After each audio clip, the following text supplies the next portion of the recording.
मुंबई स्वराज्य संस्था शिवराय बदनापूर आणि परिसरातील जमलेल्या माझ्या तमाम मराठा बांधवांना माझा मानाचा जय शिवराय. या पात्रेकर मैदानात आज मराठ्यांची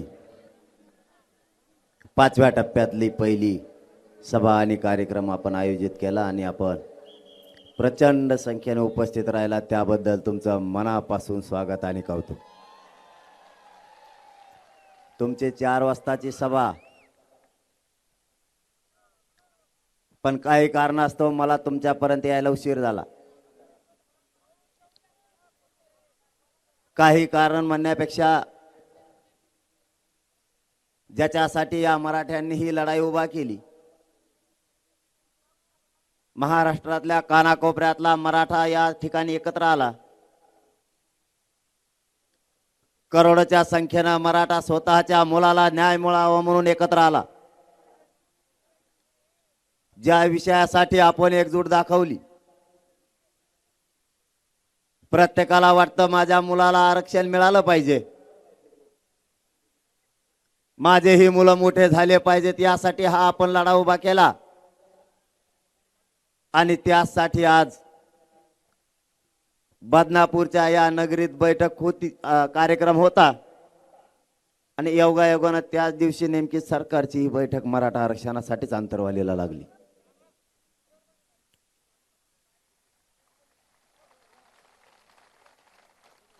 एक थोडस लक्षात घेतलं, ए खाली बसन वर बसा, गप बसा नाहीत व्हा बाहेर.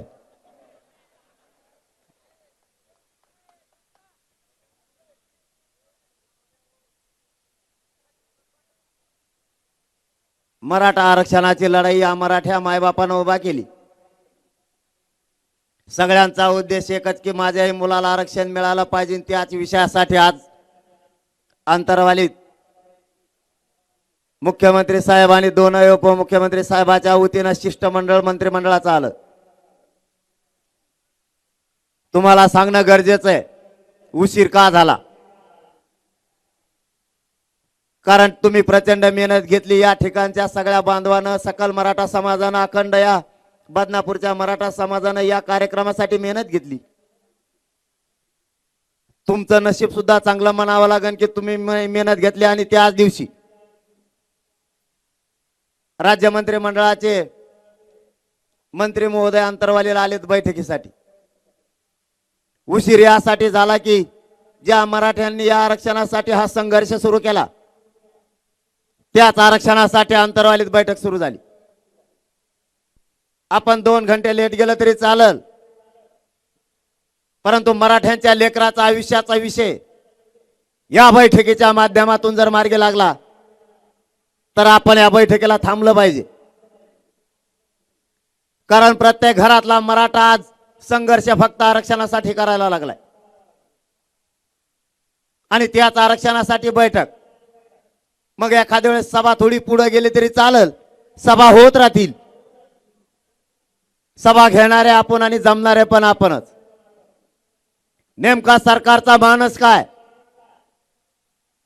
मराठा समाजाला आरक्षण कोणत्या हेतूने द्यायचंय हे सुद्धा स्पष्ट होणं गरजेचं होतं. मुख्यमंत्री साहेबांनी ए गाडी पुसले दे राखून तिकडं का धामाची उगी आरक्षण भेटलं काय तुम्हाला, गप पडा मग काय लोटीता गाडी, का गाडी उलटी करायची. अय म्हणू नको, काहीच म्हणू नको, गप बस. सगळं कळतंय आम्हाला, तू काही गरज नाही गाडी मागा पुढं घ्यायची म्हणून दाखवतोय. त्या गाडी बसले बाजूला होता का मी तिकडे येऊ.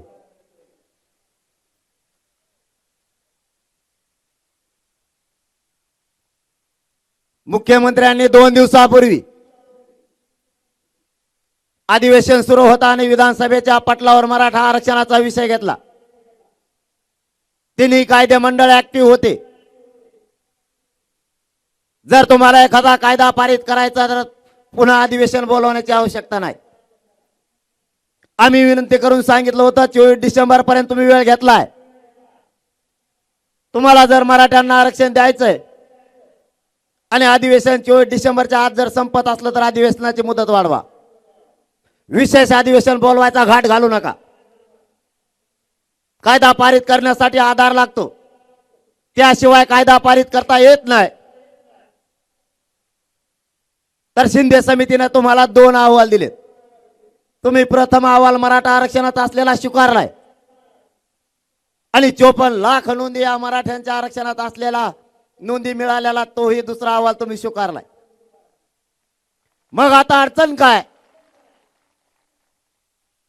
जर मराठा आरक्षणात येतोय, ओबीसी आरक्षणात येण्यासाठी मराठ्यांनी सगळे निकष पार केले, तर मग अडचण काय? तुम्ही सुरुवातीला सांगितलं 4 दिवसात कायदा पारित होणार नाही, 1 महिन्याचा वेळ द्या. मराठ्यांनी तुम्हाला 40 दिवसाचा वेळ दिला. पुन्हा तुम्ही आले, एवढ्या वेळेस ऐकायला लागतंय. आणखीन वाढून वेळ दिला तर आम्हाला आणखीन जास्तीच्या नोंदी घेता येतील आणि मराठ्यांसाठी कायदा पारित करता येईल. आणखी वेळ द्या. मराठ्यांनी पुन्हा तुम्हाला 2 महिन्याचा वेळ दिला, 24 डिसेंबर पर्यंत. याही अगोदर 3 महिने त्यांना वेळ दिला होता. एकूण महिने झाले 7.5. हा संघर्ष सलग सुरू आहे. मग शेवटच्या टप्प्यात जर तुम्हाला 2 महिने पाहिजे होते, ते दिले. आता अडचण काय? काहीच नाही. मग कायदा पारित करायला प्रॉब्लेम काय? 9:30 वाजले आणखी. जर मराठ्यांनी वेळ दिला, अडचण काय? कायदा पारित करायला आधार लागतो, आधार मिळाला. तुमच्या तोंडानं सांगतायत 54 लाख नोंदी मिळाल्या. या भारत देशात नोंदी सापडलेल्या आणि ज्यांना ज्यांना आरक्षण दिलं त्यात एकही नाही. फक्त मराठा जात आहे की त्याच्या शासकीय खऱ्या नोंदी सापडल्या. आजच्या बैठकीत काय झालं तेही सांगतो. टाइम आहे तुम्हाला?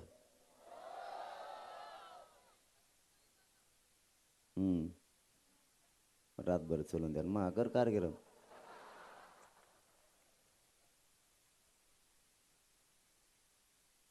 बैठक सुरू झाली आणि पाठीमागच्या वेळेस जे आपले उपोषण सोडायला आले होते त्यातले अर्धेच होते. अर्ध्याला टाइमच न भेटला. काहीच दुखायला लागलं, काहीला गाडीत लागाना, काहीला गाडी होती. लोड आला इकडे येऊन काय सांगावं. असंच आसन म्हणतो बरं का मी, मला माहित नाही. अर्धे आले. पाठीमागच्या वेळेस मायबापा तुम्हाला सांगतो, ज्या वेळेस उपोषण सोडायला आले त्यावेळेस सगळ्या ताकदीनं आले. लक्षात असू द्या, पुढे तुम्हाला संघर्ष करायचा आहे म्हणून सांगतोय. तुमच्या ताकदीवर आणि तुमच्या बळावर मी लढतोय. मी सुद्धा हटणार नाही. पुढे संघर्ष करायचा आहे, माझ्या करायचा.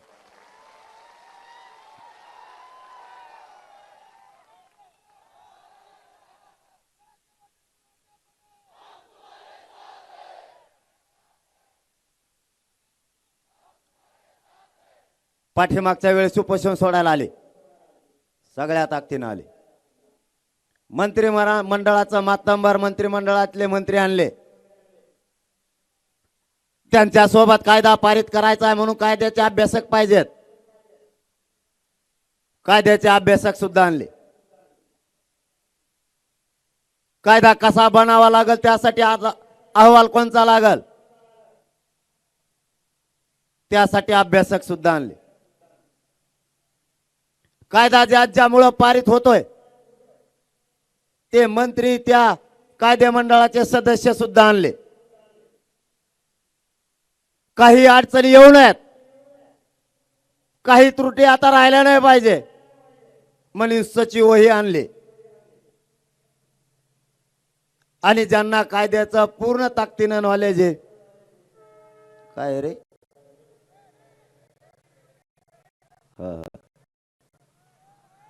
24 ला येईन का काय मग अशीच?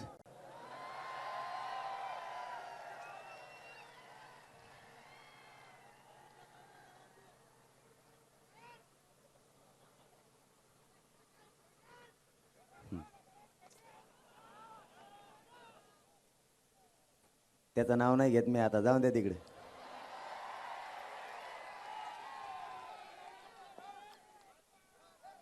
जो कामाचा माणूस नाही त्याचं काय नाव घ्यायचं? ज्याला मी मोजीत बी नाही गिनीत बी नाही त्याचं काय नाव घ्यायचं? सगळ्या ताकदीचे लोक उपोषण सोडताना सरकारनं आणले आणि सरकारनं सांगितलं आता याप्रमाणे जर कायदा पारित करायचा असेल तर कागदावरती आम्ही लिहून घेतो, त्याप्रमाणे आपण करू. आणि आम्ही मराठ्यांनी त्याला संमती दिली आणि त्यांनी प्रमुख 4 शब्द लिहून घेतले. त्या 4 शब्दातले 2 शब्द मुख्यमंत्री साहेबांनी विधिमंडळाच्या पटलावर मांडले. पहिला शब्द, ज्याची नोंद सापडल 1967च्या अगोदरची नोंद सापडली, ज्याची नोंद सापडली त्याच्या सगळ्या परिवाराला आरक्षणाचा लाभ दिला जाईल, ही एक विषय त्यातला घेतला. दुसरा, ज्याची नोंद मिळाली त्याच्या रक्ताच्या नातेवाईकांना सुद्धा याचा लाभ मिळेल, असे 2 शब्द घेतले आणि 2 घेतलेत नाही. आणि खोटीच तिथं आहे. मग त्यांना वाटलं हा म्हणून हे येडपट दिसतंय, हा कसा म्हणून, ते माझ्या अवतारावरच जातात. त्यांना वाटतंय कसलं का दिसतंय. मी काल सांगितलं, ज्या 2 शब्दाचा विषय राहिला त्याचं मला स्पष्टीकरण द्या, तरच मी 23 तारखेला काय निर्णय घ्यायचा ते घेईल. नसता निर्णय 23ला काय घ्यायचा सरकारच्या हातात, ते मराठ्याच्या नाही. आणि मी आजही त्याच्यावरच ठाम आहे, उद्याही राहणार आहे. तुम्ही तुमच्या हाताने शब्द लिहून घेतलेत, मी नाही लिहिले. कायद्यात या शब्दाचा उपयोग करता येतो, तुमच्या कायदे तज्ञाने सांगितलं, त्याच वेळेस तुम्ही शब्द लिहून घेतलेत. माझी चूक काय? मी आज तोच प्रश्न त्यांना विचारला, हा शब्द मी घेतला का तुम्ही दिला? त्यांनी सांगितलं आम्हीच घेतला. हे लाईव्ह होतं, अंधारात बोलत नाही मी, कोपऱ्यात खोलीत जात नसतो. त्यांनी सांगितलं आम्हीच घेतला, पण सोडून द्या. सोडून द्या? अरे मी सोडीत फिडीत नसतो. त्याचं काय करत ते सांगायचं, तरच पुढे बोलत नाही तर आपल्याकडे यायचंच नाही. परिस्थितीचं भान हे सगळ्यांना ठेवायचं मायबापाव. आता शब्द त्यांनी घेतलेत, मी नाही दिले. तुम्ही दिलेले शब्द, कागदावर तुम्ही लिहिलेला शब्द, तोच आता आपण घ्यावा, हेच आमचं म्हणणं आहे. याच्यात मराठ्यांची काय चूक? शब्द तर आम्ही नाही दिला, आणखीन 2 शब्द कोणचे आहेत हे तुम्हाला मराठ्यांना आणि सरकारला माहिती आहेत. 23 तारखेला तुम्हाला सांगणार. तर मी बी गप राहणार, का करतात काय नाही, काय करतात काय नाही बघायला पाहिजे की नाही. त्यांना डाव येतात का, नोटीस आणि फाटीस देतात आपल्याला. ते आता कुंकड जाऊ नका नोटीस काय देतो, मराठी ऐकत असते का? बोललं तसं कर ना, कशाला वातावरण दूषित करतो? तुम्ही दूषित वातावरण करायला नोटिसा देऊन तुम्ही दरी निर्माण करायला लागला विनाकारण, कारण नसताना. कोणीच म्हणलं नाही आमच्यातलं मुंबईला जायचं, म्हणलं का रे भाऊ? मग नोटिसा कशात देतो रे? मुंबईला जायचं कोणी म्हणलं का? आणि मुंबई आमची नाही का? आणि मग कम नाही यायचं, ते काय आसामला आहे का मुंबई? पण आम्ही म्हणलोच नाही मुंबईला जायचं, तरी तुम्ही नोटीस देता. माझी नोटीस दिल्यावर तुमच्या मराठी जाणार नाहीत, कुंकड लटकून जाते माहित नाही व्हायचे. तसले लफडे उलट करू नका, मराठ्यांना सावध करू नका. तुम्ही हाताने सावध करायला लागलात. मराठी एवढी सोयीचे नाहीत. मग ते एखाद्याला जर म्हणलं तो आज लग्नाला जाऊ नको, रानात जाय, ते कुंकुण उसा जातं मै सुद्धा होत नाही. सगळ्यात पुढं लग्नाला दिसतंय ते. मग तसं आडिल्यावर तर मग ते जास्त जातील. उलट धोरणाने होऊ द्या. मी या बदनापूरच्या सभेच्या माध्यमातून सरकारला विनंती करून सांगतो, कारण मी तुम्हाला 24 तारखेपर्यंतच विनंती करणार आहे. त्याच्यानंतर विनंती करीत नसतो. तुम्हाला विनंती करून सांगतो, गांभीर्यानं घ्या मराठ्यांना. मराठी स्वतःच्या लेकरासाठी कोणत्याही टोकाला जाऊ शकते. त्यांच्या लेकराचं वाटोळं झालंय. तुम्ही सामंजस्यानं घ्या, गांभीर्यानं घ्या, तोडगा काढायचा प्रयत्न करा. नोटीस आणि पिटेस देऊन जर अडवायचा प्रयत्न केला तर हे कुंकड जाते आणि मिळ नाही लागायचा आणि मग मला नाही लागायचा. मला माहीत नाही व्हायचं मग ते कुंकड गेले तर काय झाले. लय जीव दे का तुमचा त्याच्या एकट्यातच. 2दा झालं 3दा झालं का 9 वाजलेत. मला 9 वाजता लय भेव वाटतं बोलायचं. काय करते तर काय नाही कोणाला माहीत. 9च्या नंतर 9च्या नंतर मी हातात देत नाही कोणाचे. लय अवघड नमुने ती. हे नाही का टाकलेली असते का कानू. मग हात घेते मलाच घोडे लाविते. अरे नमुने 7-8 फोटो काढते. मी म्हणतो ना आता सोड ना, मग हात म्हणतो काढून दे तुला काय दम नाही का ना काय, म्हणजे मलाच मायाच पायावर पाय देतो मलाच घोडे लावितो. आता उद्या सकाळी काय करा, जे आता ढकलायला होते ना त्यांना फक्त विचारा कशी मजा येते माणसं लोटायची. आमचे कसे आलोत असते रे भाऊ. ओसे खवळ्याला तुम्हाला लागत. आता तुमचे जेवढे माणसं लोटायला होते त्यांना फक्त सकाळी विचारा काल कसं काय होतं. ते जर तुम्हाला उद्या 3 वाजता बोलले तिथून पुढं जे माणसं ढकलायला तुम्ही नाहीत कधी असे गर्दी करता आणि ते लोटायला लागत आहेत मला रस्ता करायला. फक्त त्यांना कोण लोटायला होतं सकाळी विचारा. नुसतं भेटायचं मला फोन करून. तुम्हाला जर 5 वाजता भेटले तिथून पुढं मग आमचे किती हाल होत असते. एक जण तर आमच्या गाडीला लटकाला कोण होता का दाढीवाला. ते म्हणलं बाबो तुम्ही कसं करत असता. मी 2च घंट्यात गळलो रे. रेटून बेजार झालो रे बाबा. तुम्ही रोज कसं करीत असताना. मग मी उलशी खवळत तुम्हाला कम वाईट वाटतं. मावशी हो मी तुमचंच लेकरू आहे ना. कोणासाठी जीव जाळतोय. रक्त कोणासाठी जाळलंय मरायला सुद्धा भेट नाही मी या मराठ्यांच्या लेकरासाठी. भेणार बी नाही आरक्षण घेतल्याशिवाय. मी उलशीक जर खवळलो ना हे म्हणतात आम्हाला खवळलं बा. आता मग तुम्ही माया पायावर पाय दिल्यावर मग काय होत असं खाली. एक तर मायात काही नाही राहिलं त्याच्यात माया पायावर पाय जर टाकल्याने दिली तर मग कसं होत असं. मग आता तुमच्या लोटायला तुमचेच माणसं होते. त्यांच्यावर थोडं शोधून बघा ना. आमच्या अंगावर लोक खून पडल्यावर आमची किती हाल होत असते. तुमच्यावर 2च घंट्यासाठी लोटायची वेळ आली तर गाडीला लटकणारा म्हणतो बाबा मला हाल झाले. तुमच्या पाय पडतो इथून पुढे. गर्दी लोटायला मला सांगू नका. दुसरं काही काम सांगा. सरकारला माझी विनंती आहे. बदनापूरच्या जमलेल्या विराट संख्येच्या मराठा बांधवांच्या वतीनं तुम्ही गांभीर्यानं घ्या. घाबरवण्याचा प्रयत्न नका करू. नोटिसा देऊ. दरी निर्माण तुमच्यात या सरकारमध्ये आणि मराठ्यांमध्ये करू नका. आरक्षण तर काही झालं तर आम्ही घेणार आहेत. त्याच्यावर आम्ही ठाम आहेत. तुम्हाला जितकं गांभीर्यानं हे आंदोलन घेता येईल आणि हाताळता येईल तितकं हाताळा. तुम्ही नोटिसा दिल्यामुळे त्याचा परिणाम तुम्हाला नाही माहीत काय व्हायला लागलाय. तुम्हाला वाटत असेल नोटीस दिल्यामुळं मराठे घाबरतील. त्याच्या पाठीमागचे शब्द तुम्हाला नाही ऐकायला येत. मराठे म्हणतात मी नसून जर माझं नाव येणार असलं तर मग मी सगळ्यात पुढे होत असतो. सरकारला माझी विनंती आहे. जनभावनेच्या भावना समजून घ्या. हे दुसरे कोणी नाही आहेत. ज्या सत्तेच्या राजगादीवर बसवले तेच हे मराठे. यांची भावना समजून घ्या. सत्ता हातात आली म्हणून नोटिसा देऊन मराठ्यांना घाबरवण्याचा प्रयत्न करू नका. आमची तुम्हाला विनंती आहे. कोणीही मुंबईला जायची घोषणा केलेली नाही आणि जरी केली तरीही तुम्हाला त्यांचा काय त्रास नाही. स्वतःच्या लेकराच्या न्यायासाठी ते आक्रोश करायला लागलेत. स्वतःच्या पोराला कर्ज काढून त्यांनी शिकवलं त्याला आरक्षण पाहिजे. ते त्याच्या हक्काचं आहे. त्याच्या शासकीय नोंदी सापडल्यात.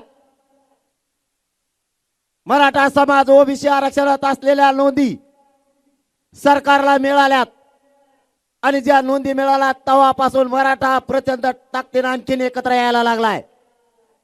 कारण ते आमचं हक्काचं आरक्षण आहे. 70 वर्षापासून कोणीतरी खात आहे ज्यांना आरक्षण तुम्ही आतापर्यंत दिलं त्यांच्याबद्दल मराठ्यांनी कधी द्वेष केला नाही, कधी विरोधही केला नाही आणि विरोध करण्याचं कारणही नाही. तुम्ही खावं, परंतु आमच्या हक्काचं जर आरक्षण असेल तर तेही आम्हाला दिलं पाहिजे, नाहीतर मराठ्यांना हिसकून घ्यायला वेळ लागणार नाही. आमची 23-24 तारखेपर्यंत तुम्हाला विनंती आहे. 54 लाख नोंदी मिळाल्यात. मराठा आणि कुणबी एकच आहे याचे भक्कम पुरावे मिळालेत. 24 डिसेंबर पर्यंत आम्ही तुमची वाट पाहू. ना विलाजानं आम्हाला आंदोलनाची पुढची दिशा ठरवावी लागल. तुम्ही कागदावर लिहिलेले शब्द घ्या, एवढंच आमचं म्हणणं आहे. ते तुम्हीच घेतलेले आहेत आणि वेळ पण तुम्हीच घेतलेला आहे. आता वेळ मारून नेऊ नका आणि मराठ्यांच्या पोरांचं वाटोळं करू नका. त्याचं एकट्याचं ऐकून जर मराठ्यावर अन्याय केला तर तुमची मराठ्यांशी गाठ आहे हे सुद्धा सरकारनं लक्षात ठेवा. ही धमकी नाही, ही आमची तुम्हाला विनंती आहे. मराठ्यांना नडू नका. मराठे जर मैदानात उतारले तर मागे सरकत नाहीत आणि जर एकदा आंदोलनाची पुढची दिशा ठरली तर मराठे कोणाच्याच बापाला मागे सरकणार नाहीत, कोणाच्याच. म्हणून तुम्हाला हात जोडून विनंती आहे, आमच्या पोरांचं आता वाटोळं करू नका. आरक्षण हे आमच्या हक्काचं आहे.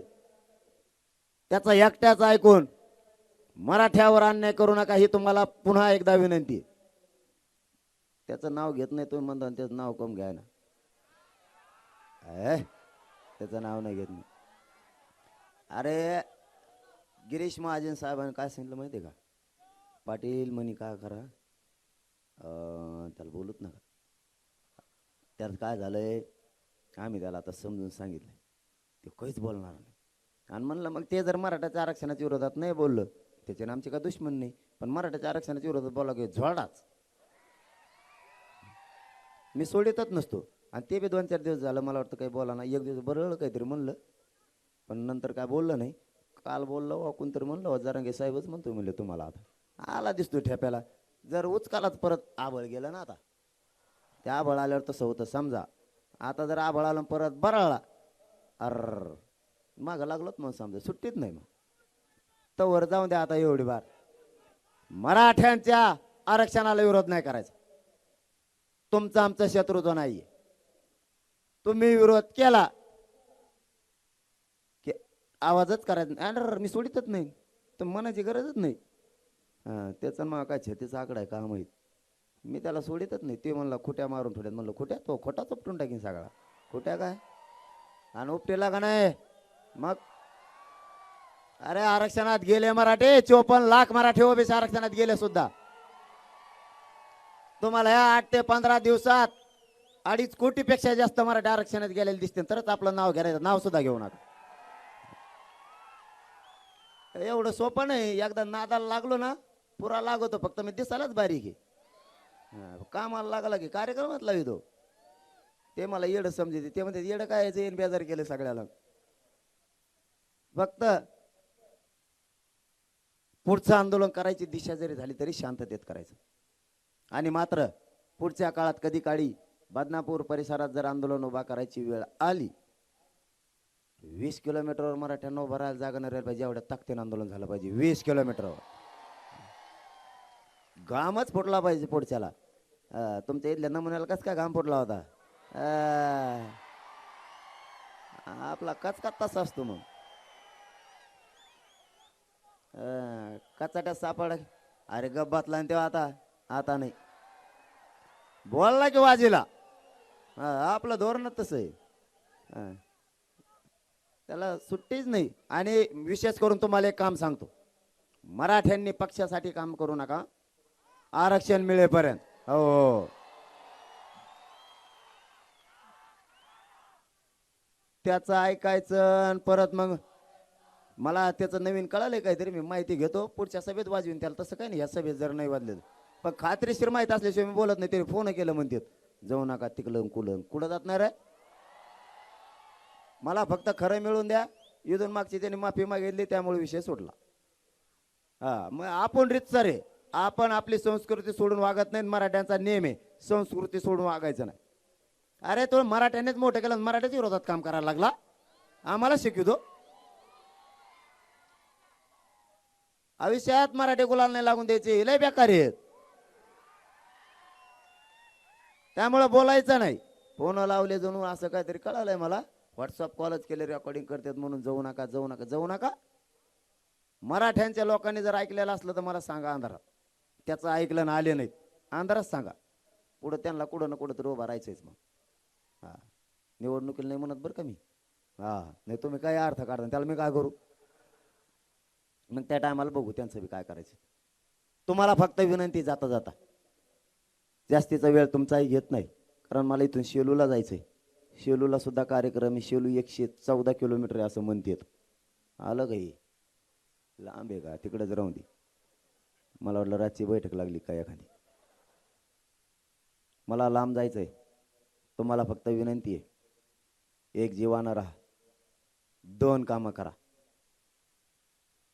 आरक्षण मिळेपर्यंत जातीपेक्षा मोठ्या पक्षाला मानायचं नाही, नेत्याला सुद्धा मानायचं नाही. एकदा तुमच्या लेकरा बाळाला आयुष्याची भाकरी या आरक्षण मिळून द्या. एकदा आरक्षण दिलं तुमच्या लेकराचं आयुष्यभर कल्याण झालं. याच्यासाठी संघर्ष करा, ताकदीनं शांततेत लढा. 2 मराठ्यांच्या पोरांनी आणि माणसांनी व्यसनापासून लांब जा. तुम्ही दारू सोडली का आपण सुधारलोच म्हणून समजायचं. आणि 3 बांध टोकराचे बंद करा. बांध टोकरायचे नाही काय नाही. कुणाची शिळी कुणाच्या बांधावर गेली म्हणून भांडणं करू नका. खाऊन द्या, काही नव्हत. कुणाचा बैल सुटला त्यांनी काही खाल्लं म्हणून भांडणं नका करू. खाऊन दे जर शिकाम. तुला काही चावायला लागलं काय लगेच माझ्या वावरात करून आला काय वावर येतो माझ्या वावरात करून आला. भांडण चिल्लर चिल्लर 2 पिढ्या झाल्यात बोलणारच एकामेकाला. साध्या साध्या गोष्टीनं आपल्यात भेद नका होऊन देऊ. सोडून द्या उद्यापासून. एकमेकाला आधार द्यायचा शिका.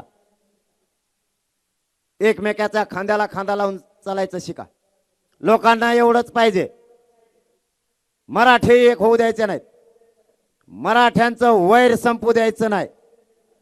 मराठ्यांचं जर वैर संपलं आपला विषय संपला हे त्यांना माहिती. तुमच्या पायाला हात लावून सांगतो तुमचा मुलगा म्हणून, वैर कमी करा. आजूबाजूचा समाज मागं वळून बघा.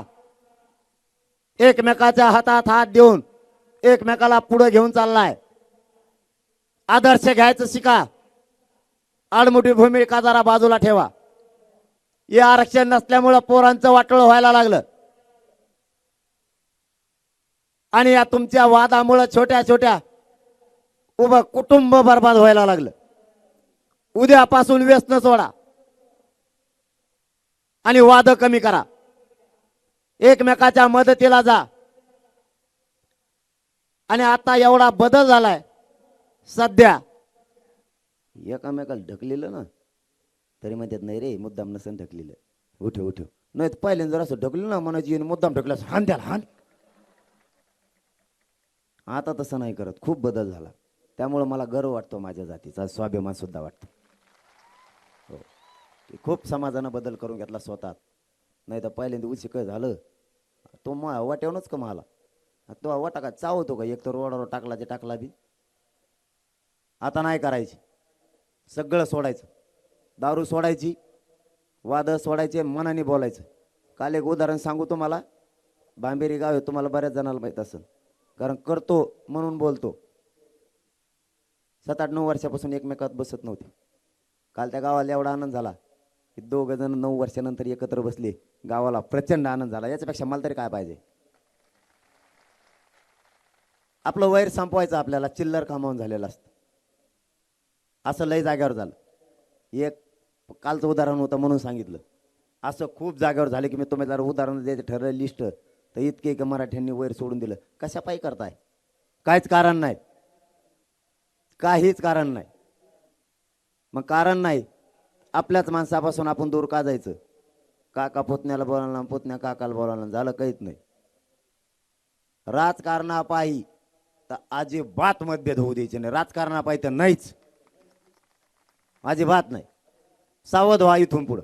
जाता जाता तुम्हाला पुन्हा विनंती करतो, तुमच्या बळावर मी तिथं लढतोय, मी मरायला भेट नाही.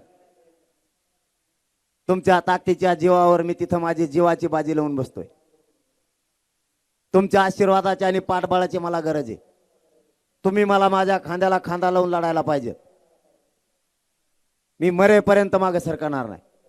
फक्त तुम्ही साथ आणि आशीर्वाद ठेवा, काय मागत नाही तुम्हाला. तुम्हाला जाता जाता शब्द देतो, महाराष्ट्रातल्या मराठा समाजाला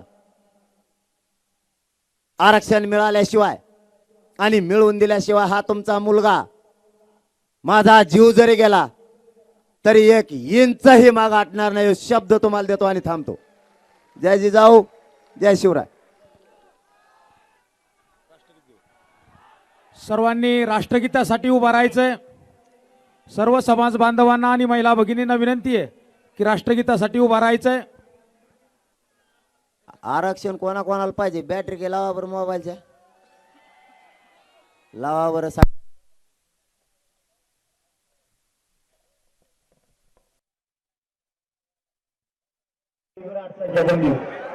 परत काही दिसायचं नाही. ते परत नंतर मला दिसलीच नव्हती, विराट होती का नाही.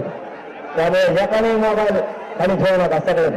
मी आपल्या बांधवाला विनंती, जरा सरकारला केल्याने दखल घेईन आणि घ्यावी. बदलापूरचे पहिली सभा माना ग्राउंडवर उभा राहायला जाणार. खाली कर, खाली बस, खाली बस, खाली बस, खाली बस. हो आयोजक